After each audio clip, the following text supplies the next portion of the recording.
Hi friends, నా పేరు సత్య. ఈరోజు రివ్యూలోకి వెళ్ళే ముందు మనం ఒక ఇద్దరి గురించి మాట్లాడాల్సి ఉంది. ఇద్దరు ఎవరంటే ఈరోజు టాస్కుల్లో గెలిచిన ఇమాన్యుయల్ అండ్ తనూజ. ఇమాన్యుయల్ గురించి మాట్లాడాలంటే ఇమాన్యుయల్ అదృష్టం గురించి మాట్లాడాలి. అదేవిధంగా తనూజ గురించి మాట్లాడాలంటే తనూజ స్ట్రాటజీ అండ్ డేరింగ్నెస్ గురించి మనం మాట్లాడాలి. ఇవన్నీ ముందు డెప్త్గా వెళ్ళేటప్పుడు వీటన్నింటి గురించి ముందు డిస్కషన్ చేసుకుందాం. సో స్టార్టింగ్ నుంచి ఏమేమి జరిగిందనేది మనం మాట్లాడుకుంటూ అన్ని విషయాలను కూడా చాలా డీటెయిల్గా డిస్కషన్ చేద్దాం. ఈ వీక్ ముందే తెలుసు టికెట్ టు ఫినాలో ఉంటుందని, ఎందుకంటే ఇంకా 2 వీక్స్ మాత్రమే ఉంది. సో ఈ వీక్ టికెట్ టు ఫినాలలో భాగంగా బిగ్ బాస్ కొన్ని ఛాలెంజెస్ ఇస్తారు. ఆ ఛాలెంజెస్లో ఎవరైతే విన్ అయ్యి లాస్ట్ వరకు ఉండి టికెట్ ఫినాల్లో గెలుచుకుంటారో వాళ్ళు నెక్స్ట్ వీక్లో ఎలిమినేషన్లో ఉంటారు, డైరెక్ట్గా ఫినాల్కి వెళ్ళిపోతారు. వాళ్ళు first contestants of the finale అవుతారు.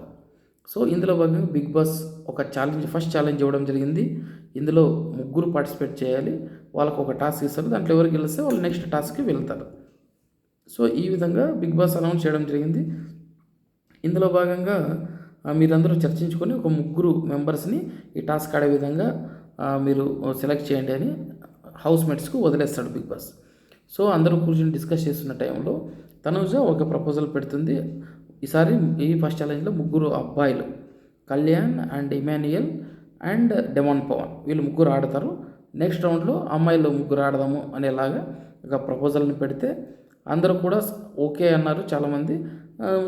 అందరూ కూడా ఇంకా ఎవరు కూడా వద్దు, వీళ్ళు 3 కాకుండా మేము వెళ్తామని ఎవరు చెప్పకపోగా అది అక్కడికి ఫైనల్ అయింది. అయితే బిగ్ బాస్ అనౌన్స్మెంట్ కోసం వెయిట్ చేస్తున్న టైంలో రీతు నేను ఆడతానని కూడా ముందుకు వచ్చింది. సో అప్పుడు రీతుకి తనకు గట్టిగా ఆర్గ్యుమెంట్ అయితే జరిగింది. అప్పుడు నువ్వు ఊరికే ఉన్నావు, ఒప్పుకున్నావు, ఇప్పుడు ఫైనల్ అయిన తర్వాత నువ్వు ఆడతానని చెప్తున్నావు, ఇది కరెక్ట్ కాదంటూ తనూజ రీతుని వాదించింది. అయితే రీతు, నువ్వు చెప్పావు నీ ఒపీనియన్ మాత్రమే, ఇది వేరే వాళ్ళ ఒపీనియన్ కాదు, నేను ఓకే చెప్పలేదు, నేను ఇంకా ఆలోచించుకుంటున్నా అని చెప్తే అప్పుడే చెప్పొచ్చు కదంటే నాకు ఆలోచించేదానికి టైం ఇవ్వలేదు. సో సడన్గా అడిగితే ఎలా చెప్పకపోతుంది, అది నీ ఒపీనియన్, నీ పర్సనల్ ఒపీనియన్, నీ ఒపీనియన్ని నా పైన రుద్దొద్దని రీతు గట్టిగా చెప్పడం జరిగింది. వీళ్ళిద్దరి మధ్య చాలా వరకు ఆర్గ్యుమెంట్ జరిగింది. తర్వాత ఈ ఇమాన్యుయల్ కూడా అప్పుడే చెప్పిండే అయిపోయిండేది కదా, నువ్వు అబ్జెక్షన్ చేయలేదు కాబట్టి అప్పుడే ఫైనల్ అయ్యింది, ఇప్పుడు చెప్తే ఎలా రీతు అని చెప్పడం జరిగింది.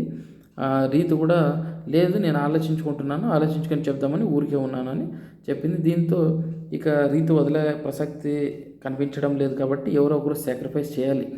డెమాన్ పవన్ కానీ, కళ్యాణ్ కానీ, Emmanuel.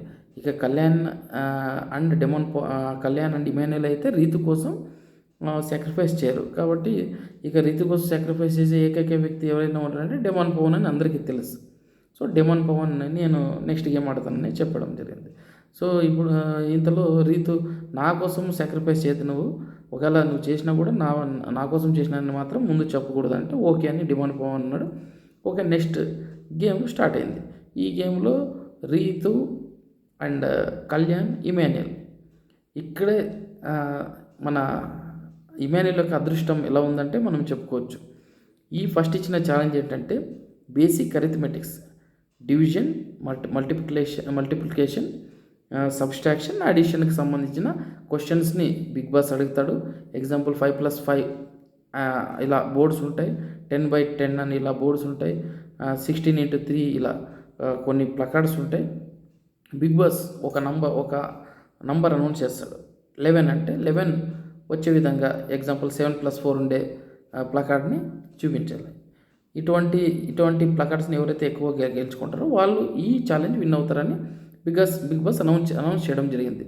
Very very basic arithmetic calculations కూడా రీతుకు రాదు పాపం, చాలా వీక్ అంటే చాలా వీక్. చిన్న మల్టిప్లికేషన్ కూడా రీతుకి రాదు.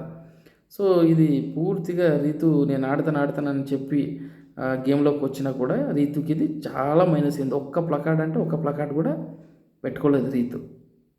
దీంతో మీరు అర్థం చేసుకోవచ్చు. దీంతో బిగ్ బాస్ కూడా ఆమె పైన ఫన్నీగా కామెడీ చేయడం జరిగింది. కొన్ని బేసిక్ అర్థమెటిక్ ఈ క్యాలిక్యులేషన్స్ చెప్పి ఇది ఎంత ఉందని అడిగితే కూడా చెప్పలేకపోయింది రీతు. ఇక కళ్యాణ్ కూడా వీక్ ఉన్నట్లుగానే అనిపించింది. మరి ఆర్మీకి వెళ్ళాడు, ఎగ్జామ్స్ ఉంటాయి, బేసిక్ అర్థమెటిక్ ఖచ్చితంగా ఆర్మీ ఎగ్జామ్స్లో ఉంటుంది. మరి ఏమో పాపం ఆ టైంలో టెన్షన్లో గేమ్ ప్రెజర్లో పట్టుకున్నాడు. ఒక 4 కార్డ్స్ అయితే పట్టుకున్నాడు, ఒక 2 ఎక్స్ట్రా ఇమాన్యుయల్ పట్టుకున్నాడు. అయితే అందరూ ఏమనుకున్నారంటే ఇమాన్యుయల్ కంటే కళ్యాణ్ కొద్దిగా ఎడ్యుకేషన్ పరంగా స్ట్రాంగ్ అని అయితే చూస్తేనే అర్థమవుతుంది. బట్ అక్కడ వాస్తవం వేరే విధంగా ఉంది. ఇమాన్యుయల్ చాలా బాగా ఆడి ఎక్కువగా బిగ్ బాస్ చెప్పిన వాటికి ఆన్సర్స్ ఉన్న ప్లకార్డ్ని తీసుకుని వచ్చి పెట్టడం జరిగింది. దీంతో Emmanuel 6 points and Kalyan 4 points, Rithu 0 points. ఈ రౌండ్ ఇమాన్యుయల్ గెలవడం జరిగింది. అందుకే అదే ఒకవేళ రీతు ప్లేస్లో డెమాన్ పవన్ వచ్చింటే నిజంగా స్టోరీ వేరేగా ఉండేది. డెమాన్ పవన్ గెలిచిండొచ్చు. డెమాన్ పవన్ అక్కడ గేమ్ జరుగుతున్నప్పుడు డెమాన్ పవన్ ఆన్సర్స్ చెప్తా ఉన్నాడు. అంటే వాళ్ళకు ప్లేయర్స్ చెప్పడం లేదు, తాను చెప్తున్నది అక్కడ ఉంది ఇక్కడ ఉంది అనేలాగా చెప్తున్నాడు డెమాన్ పవన్. సో ఈ విధంగా ఇమాన్యుయల్కి అదృష్టం చాలా బాగా కలిసి వచ్చిందని చెప్పుకోవచ్చు. సో నెక్స్ట్ రౌండ్లో ఏంటంటే ఇక్కడ ఇంకొక విషయం చెప్పాలంటే ఇమాన్యుయల్ ఒక సెల్ఫిష్ ప్లేయర్ అని కూడా చెప్పవచ్చు. ఇంకొక విధంగా చూస్తే ఇది తన గేమ్, తన టికెట్ ఫినాల్కి పోవాలంటే తన సేఫ్టీని చూసుకున్నాడు అని కూడా అనుకోవచ్చు. బట్ ఇక్కడ వేరే వాళ్ళు ఉంటే తన సేఫ్టీ చూసుకుంటున్నాడు అని అనుకోవచ్చు. బట్ ఇక్కడ ఉండేది వాళ్ళ అమ్మ సంజన. నెక్స్ట్ రౌండ్లో ఏమంటే ఇమాన్యుయలే ఒక పర్సన్ని సెలెక్ట్ చేసుకోవాలి, వాళ్ళతో గేమ్ ఆడాలి, టాస్క్ ఆడాలి. సో ఇక వీక్గా ఉండేది ఎవరు, ఈ సంజన అని చూసి సంజనని సెలెక్ట్ చేసుకోవడం జరిగింది. ఇక్కడ ఇమాన్యుయల్ చాలా తెలివిగా గేమ్ ఆడడం జరిగింది. సంజనకు యాక్చువల్లీ ఇమాన్యుయల్ తనను పిక్ చేసుకోవడం ఇష్టం లేదు. సో సంజన గారు సీరియస్ అవ్వడం జరిగింది ఇమాన్యుయల్ పైన.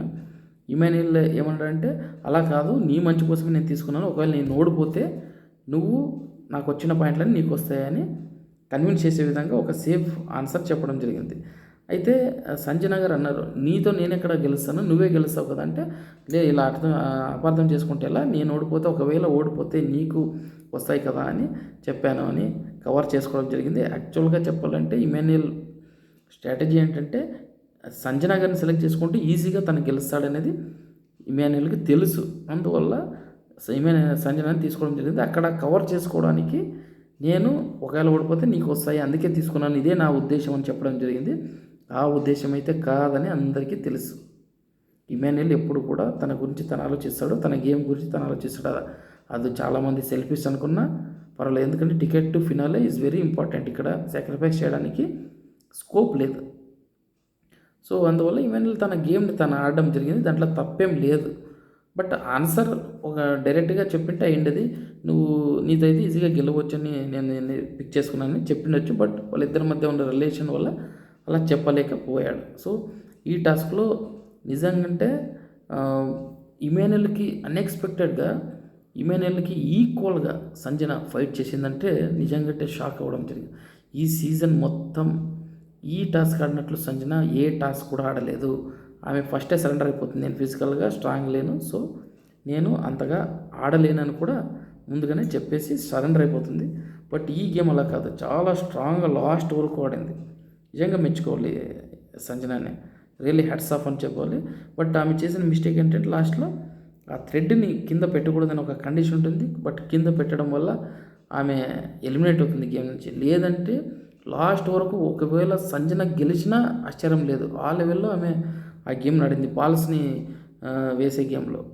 సో బట్ బ్యాడ్ లక్ వల్ల సంజన బయటికి రావడంతో ఎలిమినేట్ అవ్వడంతో ఆ సెకండ్ రౌండ్లో కూడా ఇమాన్యుయల్ గెలవడం జరిగింది.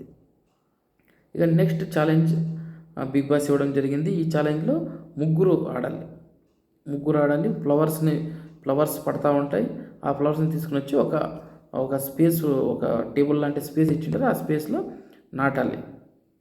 ఒక్కొక్కరికి ఒక్కొక్క కలర్ ఫ్లవర్స్ ఇచ్చింటారు, వాటిని తీసుకుని వచ్చి నాటాలి. లాస్ట్లో బర్జర్ వచ్చే టైంకి ఆ ప్లేస్లో, ఆ టేబుల్ లాంటి ప్లేస్లో ఎన్ని ఫ్లవర్స్ అయితే ఉంటాయో వాళ్ళు హైయెస్ట్ ఫ్లవర్స్ ఉన్న వ్యక్తి ఆ టాస్క్ గెలుస్తారని ఒక కండిషన్ పెట్టింటారు. సో ఈ టాస్క్ని ముగ్గురు ఆడాలి కాబట్టి తనూజ, భరణి అండ్ డెమాన్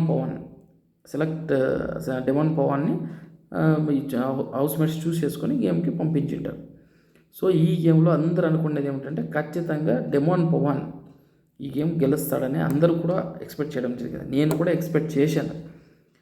ఆ విధంగానే ఆడుతున్నాడు కూడా, ఆడతాడు అని అనుకున్నాము.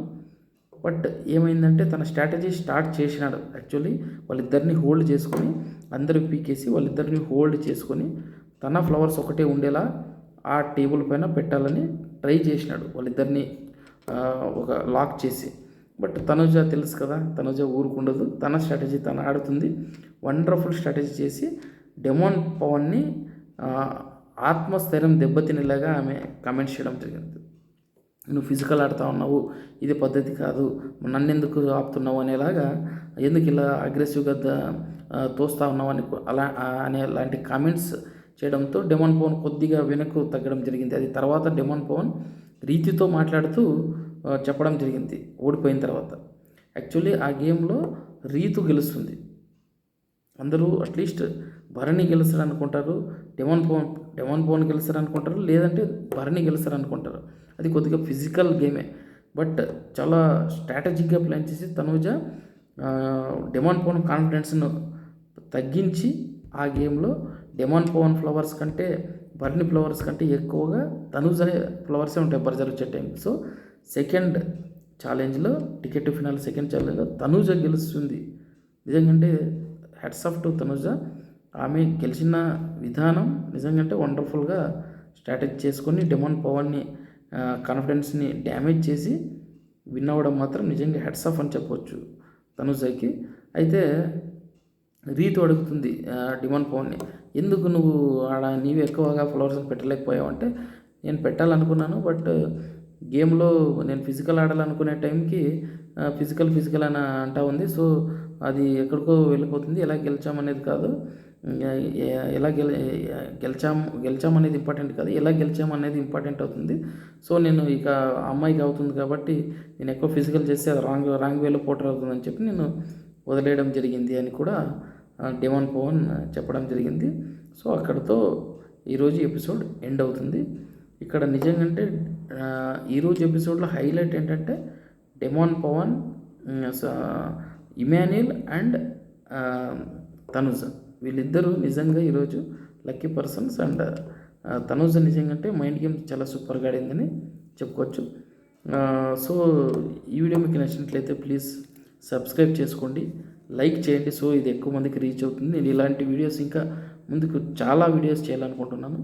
మీకు ఇవి బిగ్ బాస్ రివ్యూసే కాకుండా బిగ్ బాస్ అయిపోయిన తర్వాత జనరల్ అఫైర్స్ సంబంధించిన, కరెంట్ అఫైర్స్ సంబంధించిన మంచి కంటెంట్ మీకోసం చేస్తాను.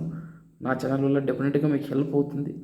ప్లీజ్ సబ్స్క్రైబ్ చేసుకోండి, లైక్ చేయండి. సో ఎక్కువ మందికి రీచ్ అవుతుంది. Thank you so much.